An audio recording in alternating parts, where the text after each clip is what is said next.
Hello, hello, hello. Welcome to another episode of the GSMC Wrestling Laureate Podcast, hosted by your boy E with all your fun wrestling factoids. Thank you for tuning into the GSMC Wrestling Laureate Podcast, brought to you by the GSMC Sports Network. We have a great show for you today. We will be covering just a little bit of the WWE Raw review and WWE NXT preview. And we also have my WrestleMania wish list, what I hope happens and what I kind of don't want to see happen. And to kick it all and to end it all off, we're going to talk about how an A&E documentary about Roman Reigns, the tribal chief, he kind of hinted at retirement. So we'll kind of, we'll get into that, for sure. But before we do anything, I also have, we get a number of questions from the viewers that come in during the show. So to ensure that your question gets read on air, I ask you to use the tips and donations link at the gsmcpodcast.net with your questions. This puts your questions up on top of the list so I can see it, so we can have a nice little conversation. It also really helps the show, guys. A little peace, love, and positivity is all we ask. Again, the link is the gsmcpodcast.net. So, super cool. Go ahead and use that link if you want to talk to me. All right, so let's go ahead and dig in on here. What do we got here? What do we got for the first segment?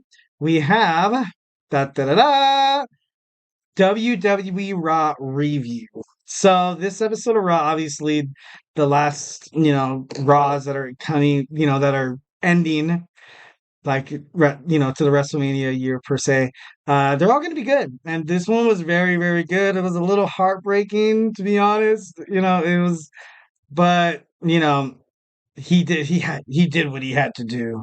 It's Cody Rhodes' fault why The Rock is doing what he's doing, making all these young babies cry, and I don't know, and all that kind of stuff. But yeah, that was a good episode. The episode started off with The Rock coming out, kind of congratulating the Barclays Center in Brooklyn, New York, for setting an attendance record. So I think that was pretty cool. The WWE has sold out 13 consecutive live events, I think it said on the graphic. I think that includes Raw and SmackDown, not the WWE live events. But I think that's super cool. Wrestling's back. Wrestling's back on the market. If you want to become a wrestling fan, right now is the perfect time to do so. So you're watching the right podcast. All right, so The Rock came out and Roman came out, basically, flexing, which they have every right to do because they've been running WWE for, gosh, they've been running it forever, it seems like. The Universal Champion going on 1,300 plus days as the Universal Undisputed Champion, Roman Reigns. So, also, you had Seth Rollins come out, which it took Seth Rollins a lot of guts. Took Seth Rollins a lot of guts to kind of like come out, and I like how he came out, in the crowd, telling The Rock and Roman Reigns that he wasn't going to fall into their trap, which is exactly what they probably were hoping for. But he challenged The Rock at first, and everybody was like, "Oh my god, like that would be so cool to see, the Architect against the Great One." I honestly would love to see that match, but alas, it wasn't meant to be. He also challenged Roman, and that was a no. Everybody knew Roman wasn't gonna fight. But at the end of the day, he fought Solo Sikoa, and The Rock made a stipulation that was going to be a Bloodline Rules match. So we kind of got a taste of what a Bloodline Rules match was going to look like tonight on Raw, which kind of gives like foreshadowing to the absolute bedlam and the craziness and the out of control that's going to happen probably on night two. So we'll see what happens after that. All right, so there was a 4-on-4 tag team match. It was DIY in the New Day against the Judgment Day. Like I talked about in the last podcast, how I feel like I think the Judgment Day are kind of like, I think right now they're kind of teetering. They're like, should we keep it? Should we not keep it? What's going to happen at Mania? Are these guys going to lose the tag team titles? I think very much so if Damian Priest and Finn Balor lose their championship at WrestleMania during the six-pack ladder match challenge. Honestly, I would split them up. If I was WWE management, I'd be like, look, like you have two great singles wrestlers. You have JD McDonough and Dominic Mysterio. JD could probably make a killing doing the WWE speed wrestling. So I think that they should kind of save him for that. But I don't know. We'll see what Judgment Day. It seems like they're kind of like at odds with each other, especially with Dominic bringing in Legado del Fantasma. But I don't know. I'm looking forward to seeing what happens. Like I said, I'm a fan of Finn as Finn Balor as a singles wrestler, but not so much as the Judgment Day Finn Balor. Right, and then so we got news that Roman Reigns will be inducting Paul Heyman into the Hall of Fame.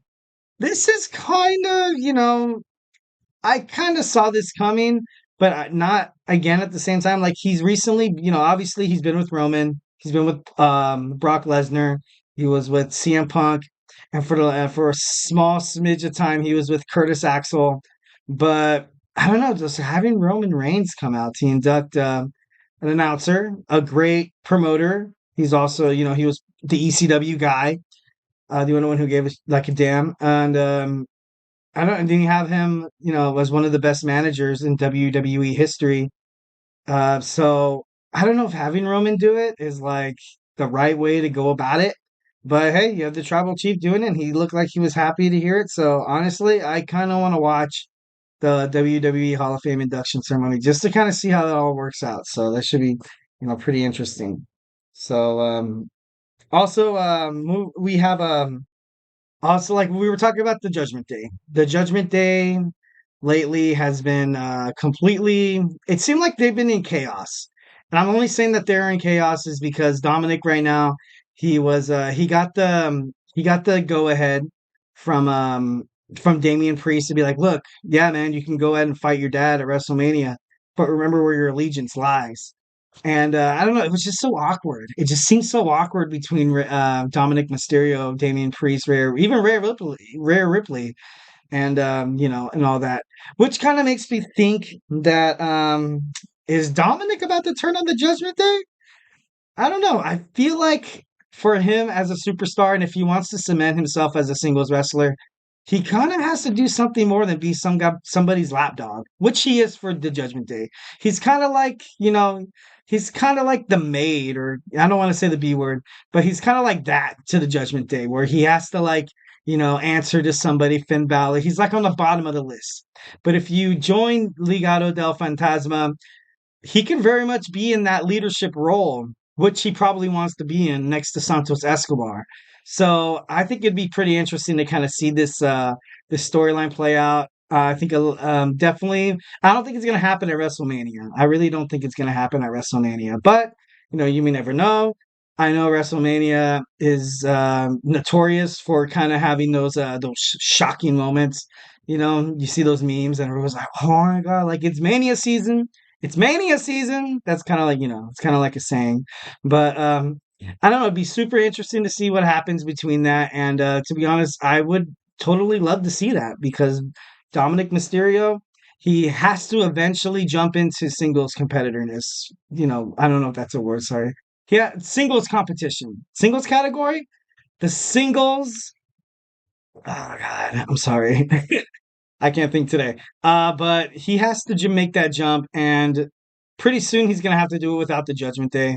I don't think the Judgment Day can hold him up much longer anymore, especially Rhea Ripley, doing the mommy and Poppy and Eddie Guerrero into China, which they have nothing on Eddie Guerrero in China, by the way. It's a disgrace that you compared it to. Stop it, WWE media. Stop it, all you clickbait people out there on Twitter, Instagram, and whatever. Sorry, I was sorry. Anyways, I was a huge Eddie Guerrero fan, so like seeing Dominic, and I'm not a huge fan of Dominic. Sorry, I started getting those, those flashbacks.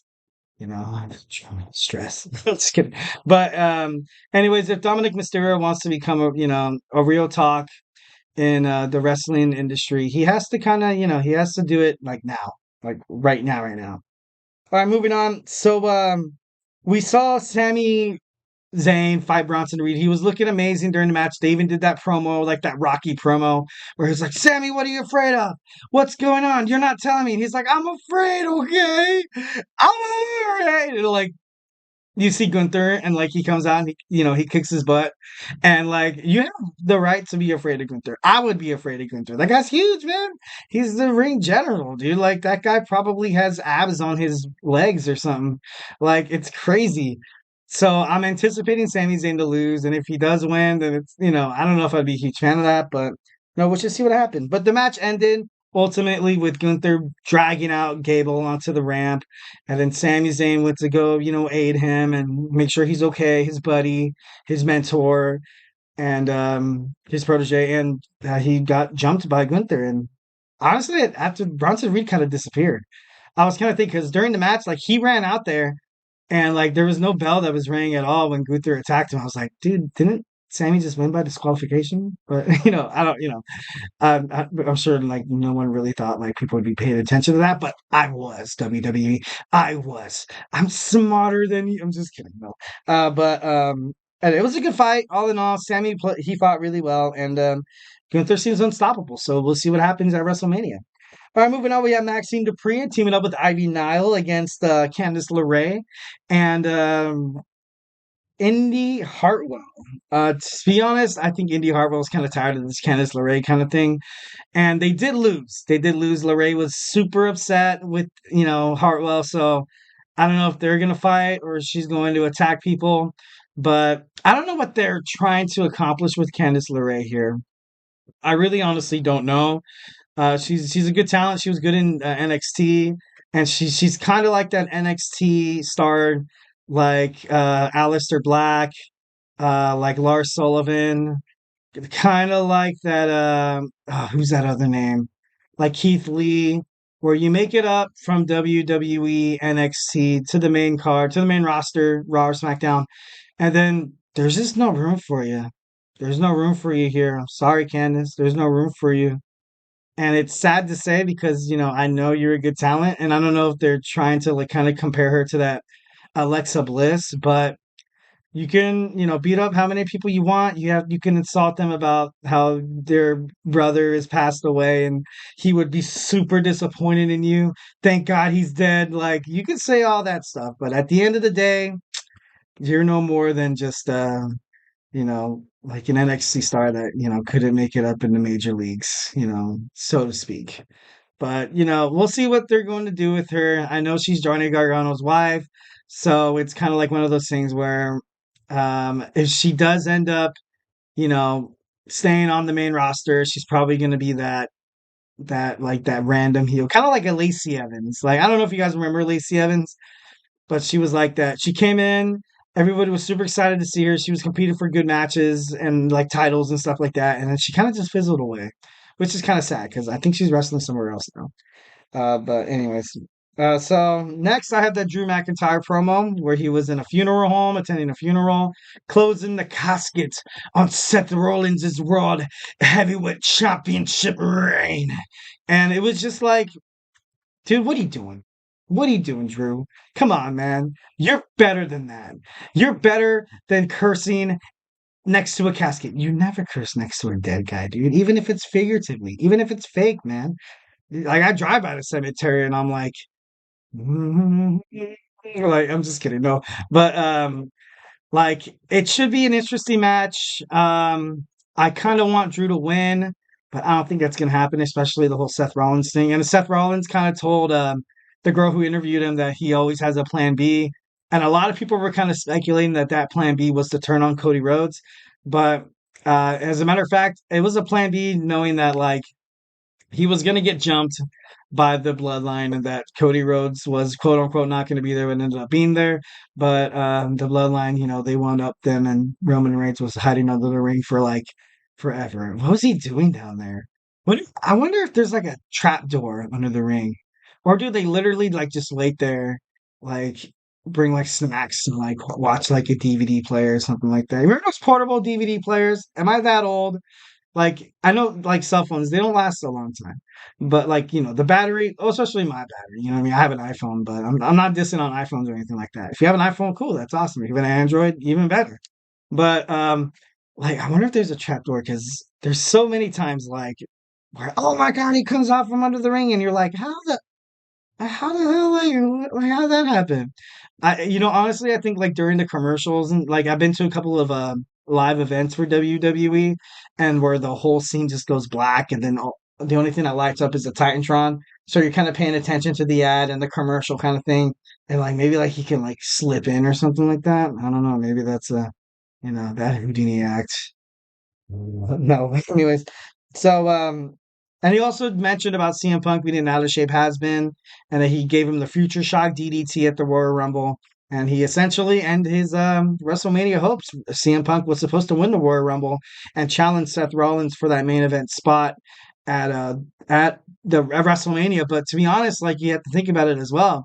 Like I know CM Punk was a big name coming back, and if he would have won the Royal Rumble, it would have been absolutely like shocking as hell. But then you also had Cody Rhodes and Roman Reigns doing the part two thing. I don't think so. I don't think CM Punk would have got that main event. I don't think he would have. Or maybe if they did give him the main event, they'd be like a main event on Saturday. Because everybody knows the main event on Sunday is far much more supreme than the main event on Saturday. They kind of make it the main event on Saturday to kind of put like a lot of prestige or trying to promote it or trying to make it seem like it's a lot more of a crazier, fandom or as it like more than it already is. And I don't know. So maybe they would have gave him night one, and night two would have stuck with Roman and Reigns, or would have stuck with Roman and Reigns, Roman and Rhodes, Roman and Rhodes. But yeah, no.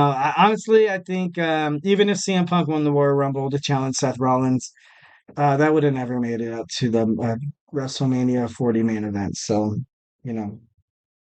Next, we want to talk about Ricochet. Ricochet has been on an absolute tear lately. As I mentioned before, if WWE doesn't bring back the Cruiserweight Championship or the Light Heavyweight Championship, you can bank your money on this guy winning the WWE Speed, the first ever champion. I've kind of thought about this and I've had this take for quite a bit because Ricochet's amazing, man. He's fun to watch. He gets the fans into it. He's very high flying. He's very fast. He does a lot of like agile stuff where he's not afraid to put his body on the line and, defy the odds of gravity where he'll like jump out of the ring and stuff like that off the top rope onto the announce table. Like he's not afraid to like do whatever it takes to, entertain the fans, which is what being a WWE superstar is all about. The only thing that kind of sucks is his size, man. And it sucks because like, you know, you are, you know, you are kind of cursed with your genes. So it's like I don't want like I'm not trying like it's not bad, but like I don't know if you're not tall. Like for me, for example, I love playing basketball, but whenever I go to the rec center and play with a whole bunch of tall dudes, like I can barely put up a shot because it gets blocked the whole time. It's like I just give up. I'm like, man, I can't even dribble without it being stolen. The moment I get the ball, it disappears. I'm like, oh great, like here we go again. No, but like we are cursed to our hereditary genes. So that's why I hope Ricochet, he, he achieves greatness and they continue to push him because he's a great superstar. He's fun to watch.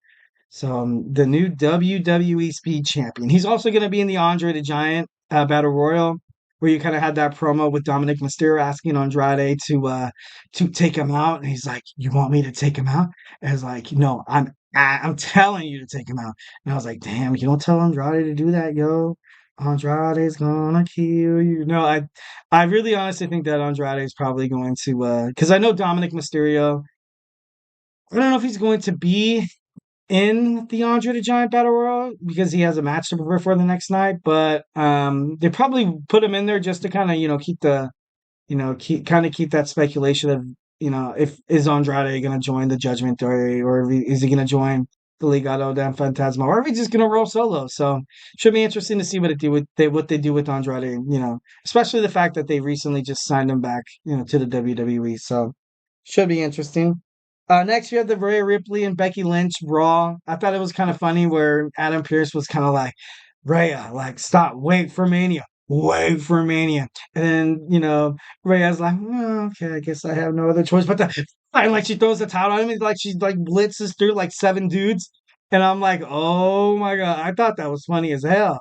And they started fighting each other, and I was like, okay, I'm like, is anybody not gonna like just accredit like Rhea Ripley to that classic like comedic skit like you see in any movie where you want to distract somebody or where you're trying to like get something done where you're like, oh yeah, I was just blah, blah. Like I don't know, I thought that was awesome as heck. Like I like watching Rhea Ripley. She's very good. I don't think she should be a heel. She's kind of like that Randy Orton where like you kind of do what you got to do, man. You got to do what you got to do to win championship, to win matches. And if you make friends along the way, cool. And if you don't, then hey, like no skin off my bones, man. I'm getting mine out here. So whatevs. And lastly, we have the Seth Rollins and Solo Sikoa match. The ending looked pretty surprising when they were about to rock bottom the Rock through the announce table. But then the Tribal Chief Roman Reigns had the pop up from under the railroad, under the Golden Gate Bridge, looking for his pot of gold or something. And like he just ruined it, man. Like, and then Seth Rollins and Cody Rhodes got their butts beat. Mama Rhodes, and they had the belts. It was just gruesome. I was like, oh my God, when is there going to be like, and even Michael Cole said it himself. He said it the best way. How do you beat that? And to be honest, I don't think anybody can. So we shall see what happens on night one. But all in all, it was a decent match until the ending where Seth Rollins and Cody Rhodes got their butt beat. All right, so don't go anywhere. Next, we have our WWE NXT preview, where we will talk about the last NXT show before we dive into Stand and Deliver. So don't go anywhere.